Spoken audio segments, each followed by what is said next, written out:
All right, good Monday afternoon, everyone. Thanks for stopping by for a check of your forecast. Hope everyone's doing well today. It is January 5th, year of our Lord 2026, and it is 4 o'clock here in Amarillo.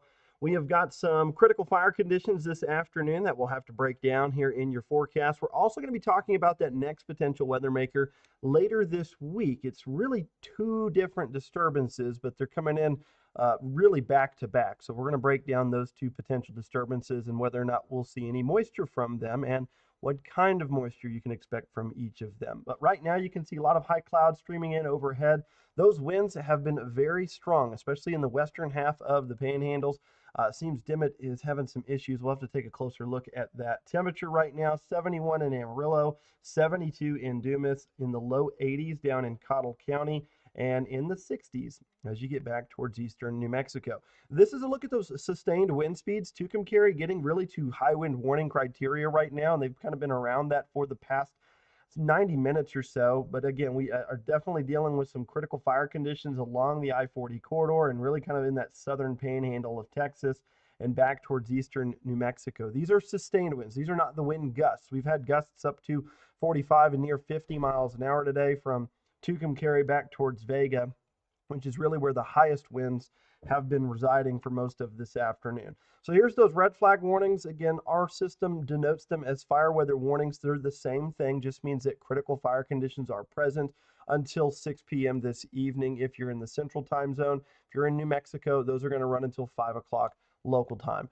As we get into this evening, those fire conditions will subside, but until then, this is kind of what you can expect. Critical fire conditions in red, elevated fire issues in brown or orange, and those winds will be out of the west around 25 miles an hour, gusting to about 45 this afternoon. Let's go ahead and take a look at tomorrow. We are expecting those temperatures to climb up into the 60s. Not as hot as it is today, but we will run above average by 10 to 15 degrees. So expecting another mild January day. It's not going to be record setting, but definitely above normal. And then as we get into the middle of the week, we may even squeeze back into the 70s again on Wednesday. Here's the next 2 days on our computer model. You can see that northwest wind early tomorrow morning. That's going to keep us a little chilly in the northwest panhandles. And then that ridge of high pressure keeping those winds much calmer on Tuesday. And so fire weather concerns that we have today, not as big of an issue tomorrow. Getting into Wednesday, we'll start off with a lot of higher clouds and low clouds starting to filter in from the southwest. This is out ahead of our next storm system. This is not going to guarantee us rain, but you can see at least that moisture is present aloft. If we can get some better dynamics to set up by Wednesday night, that could help set the stage for some rain chances by Thursday morning. And this might be really Wednesday night before sunrise Thursday if we're going to see some scattered showers play out with that first disturbance. The big question is, again, the track it takes. It's not a very strong system.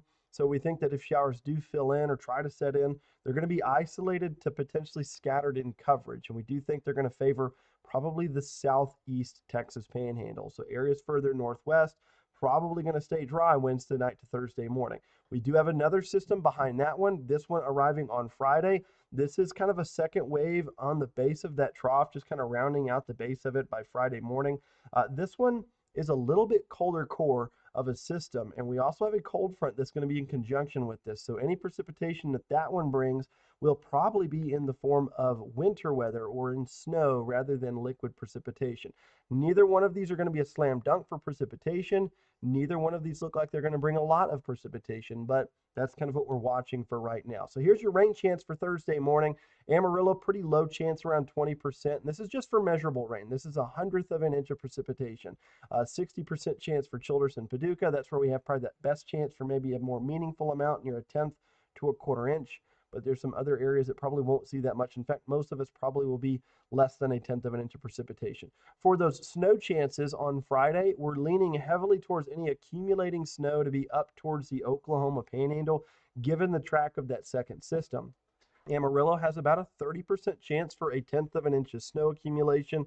It's not a very high chance, but it is a chance and it's worth noting. So that's why we're talking about it. And the reason that this is important is we have been very dry over the last 30, really 60 days. We have not had any moisture that's measurable over the last month. This is the 30-day precipitation anomalies. And so, again, it is imperative that we cash in on the moisture this week, because if we don't, that fire concern that we have today is going to become a more common theme as we get into the heart of January, especially as we get into February and March, when we start seeing some of those warmer weather days and those high winds coupled with it. Again, it's been a very warm, very dry winter. We are obviously in La Nina, so that's pretty typical for us. We're hoping as we fade out of La Nina, maybe we'll start getting a better chance for some moisture to push in by spring. But again, for right now, things look to be pretty hard to come by in regards to moisture for the high plains. That's the 7-day tracker, and that is all we have for you this afternoon. Thank you so much for stopping by. Enjoy the